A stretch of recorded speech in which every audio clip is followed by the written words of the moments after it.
scientist. Here's what I'm going to be talking about. But first of all, to say, go back in the 60s, when I watched the moon landing, science was going to give us an unbridled future, science and technology. And we were promised that nuclear energy would be too cheap to meter. And we'd all be in flying cars without, obviously, congestion or pollution. By the millennium, that didn't happen, and we'd be eating protein pills rather than nice jolly Batura. But of course, against that promise, the other things that happened in the 60s was awareness of Minamata disease in Japan, the publication of Silent Spring, the grounding of the Torrey Canyon tanker, and other big tanker disasters. And the promise of science was revealed to be limited by the way the world actually worked.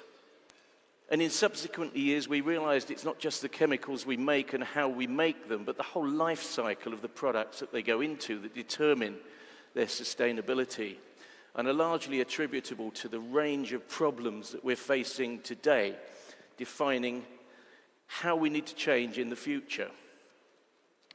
We need to understand that we live on a world which is limited by natural laws, and that physics and chemistry have determined how materials are cycled and precipitated. And with the introduction of life 3.85 billion years ago, those cycles were amplified and massively powered when photosynthesis was evolved 2.5 billion years ago. We came on the scene, and largely we lived within the carrying capacity like other planetary organisms. And even during the Stone, Bronze, Iron Age periods, our impacts were localized. But of course, over the period of the last couple of centuries, we've used resources and synthesized complex materials that have... So good afternoon, everybody. First of all, I'd like to extend my thanks for the invitation to speak again at Vinyl, India, to this esteemed audience. If you come here to learn about stabilization of PVC, you need to wait till tomorrow. I won't be talking about it. I'll be taking the journey that Mark has just talked about into practical reality. So my paper, entitled Stability, the Cornerstone of Sustainability. Why Cornerstone? Well, cornerstone of any building, it's the first foundation stone. It's usually tried and tested. It establishes the durability from the design phase. It can be symbolic. Importantly, it's a small but vital component. Well, unstabilized PVC products. PVC is a vital component. Imagine trying to play cricket without a ball. So, the good stuff. We've just heard about that. What do we think about in design of PVC stabilizers? We think about what it's going to do to enable us to make fantastic products with long life cycles. So we look at the stabilization, the prevention of hydrogen chloride release, metal release during processing, glazing aesthetics, dimensional stability, as we heard from the speaker earlier, around pipe extrusion, mechanical properties, optimizing gelation during processing. Importantly, the durability in service, and important for both stabilizer producers and companies making compounds, safety of use.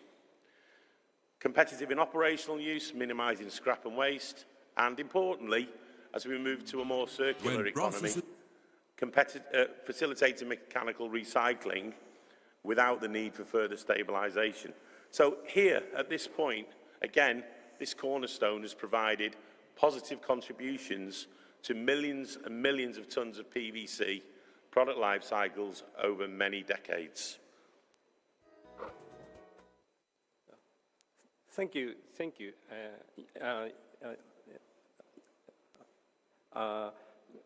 Good evening, everyone. I would like to please to present a small scientific shot from plasticizer to plastic pollution in ocean. First, let us introduce the Japan Plasticizer Association. We call JPIA. The JPIA was established 1957 and has an office in Tokyo, Japan. The JPIA consists of 6 companies.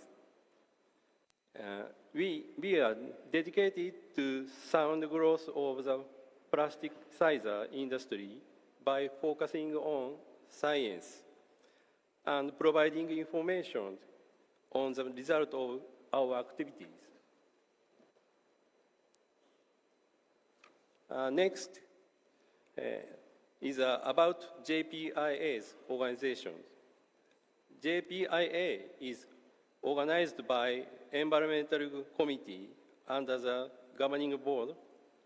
The Environmental Committee consists of 4 subcommittees. Technical subcommittees conducting a whole field of technical issues like SDS preparation and environmental survey.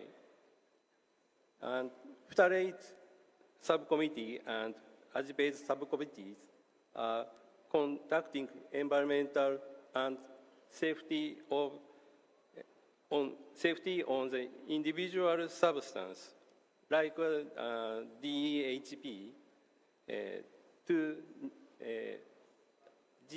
2-ethylhexyl phthalate, and DINP, D-isononyl phthalate, and DOA, deoxyl adipate. Yeah, thank you for the kind introduction. Hello, everyone. It's really a great pleasure to be here at the 12th PVC and Chlor-Alkali Business Summit here in Mumbai. I'm honored to address such a distinguished audience and share insights into enhanced vinyl chloride polymerization, focusing on operational and economic advantages of HP reactors, which means high-performance reactors. In this session, we will explore key industry challenges and opportunities, including the limitation of conventional reactors, and then in the next step, how high-performance reactors improve efficiency and reliability. Then, of course, we will do a comparison between the high-performance reactor versus a conventional reactor with a key performance comparison. Then we will have a deeper look into the process integration, how we are doing optimization, polymerization in high-performance reactors. Of course, then we are coming to an interesting thing, what means regarding the revamp potential, if we are looking to capacity increase and how we can unlock higher capacities. At least, but not last, then we are coming to some key takeaways, enhancing performance, enable innovation with HP reactors. So, before moving forward, let's take a look to the simplified PFD, which is illustrating the suspension PVC process, which finally leads to processing downstream. Pleasure being back to this conference. Thank you so much, Ms. Nitti. Fabulous invitation. I'm the only one left between you winning fabulous prizes. So hold on. Although my presentation might not be directly related to sustainability, but I truly believe that a PVC pipe tested and certified to robust standards could last more than 100 years. And that's a really significant and profound sustainability statement for a PVC pipe. So I start by NSF. Last year we celebrated our 80 years anniversary, truly always being a public health and safety company.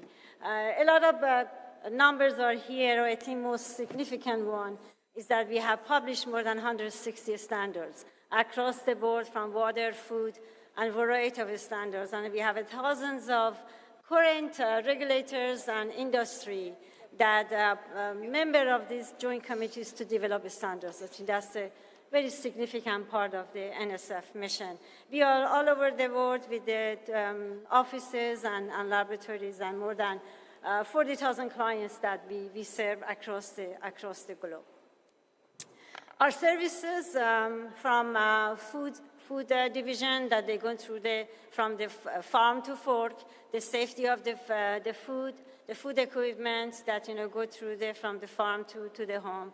Our water system that I represent, we guarantees the safety and performance of the water system, water products through robust certification and standards.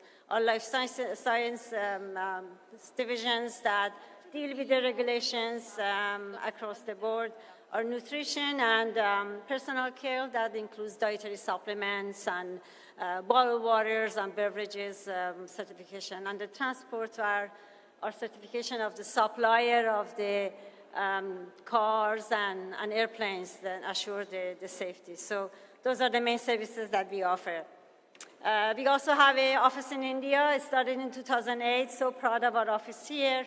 Located in Gurgaon, we have more than 100 employees and serve the Indian industry, the plumbing and the plastic piping and all over the water system. We have about 190 clients certified to NSF standard and certification in India that we are so happy and proud of.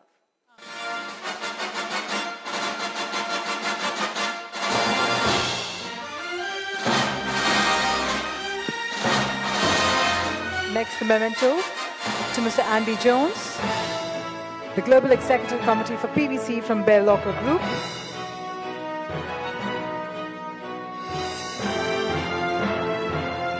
Coming up next, Mr. Kazuyasu Osada, the Coordinator of Toxicology Working Group from Japan Plasticizer Industry Association.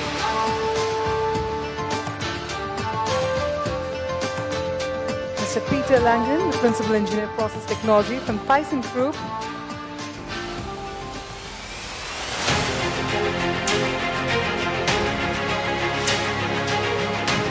And to Ms. Nasreen Kashefi, the Director of Global Plumbing and Plastic Products of NSF. May I request Mr. J.R. Shah, JV Organics and Polymers, and Subhash Kadakia ji from Kadakia Plastics, along with Mr. Noj R. Shah, President IPMA, to please come on the dais and hand over Mr. Yadav, Dr. Yadav, Shri Yadav, Professor Yadav, Padam Shri Yadav ji. Kahan se chalu karun, sir? To please hand over his memento. We need 3 people to give his memento. That powerful and weighted he is.